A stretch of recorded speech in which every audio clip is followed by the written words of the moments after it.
அந்த நாகக்கண்ணியின் கதை தொடர்கிறது. நாகக்கண்ணி, காதலும் உண்மையும். அவள் தன் மனித உருவை கலைத்து பிரம்மாண்டமான நாகமாக மாறிய அந்த நொடி காதலன் திகைத்துப் போய் நிற்கிறான். பயத்தை விட அவனது கண்களில் ஒரு பெரிய ஏமாற்றமும் அதே சமயம் அவளது தெய்வீக தோற்றத்தைக் கண்டு வியப்பும் கலந்திருக்கிறது. 1. மௌனமான உரையாடல். அவள் தனது சீரும் குரலை அடக்கி கண்கள் கசிய அவனை பார்க்கிறாள்.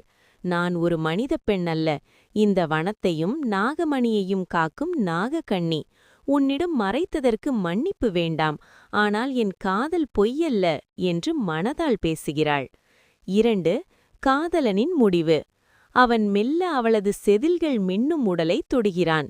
முதலில் தயங்கினாலும் அவளது கண்களில் தெரிந்த அதே அன்பைக் கண்டு, உருவம் மாறினாலும் நீ என் உயிர்தான் என்று கூறி அவளை ஏற்றுக்கொள்கிறான். இது அடுத்து கதையின் மிக சுவாரஸ்யமான பகுதி.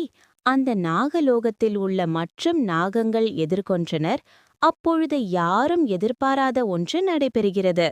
இந்த கதையின் தொடர்ச்சி வேண்டுமானால் கமெண்டில் தெரிவிக்கவும்.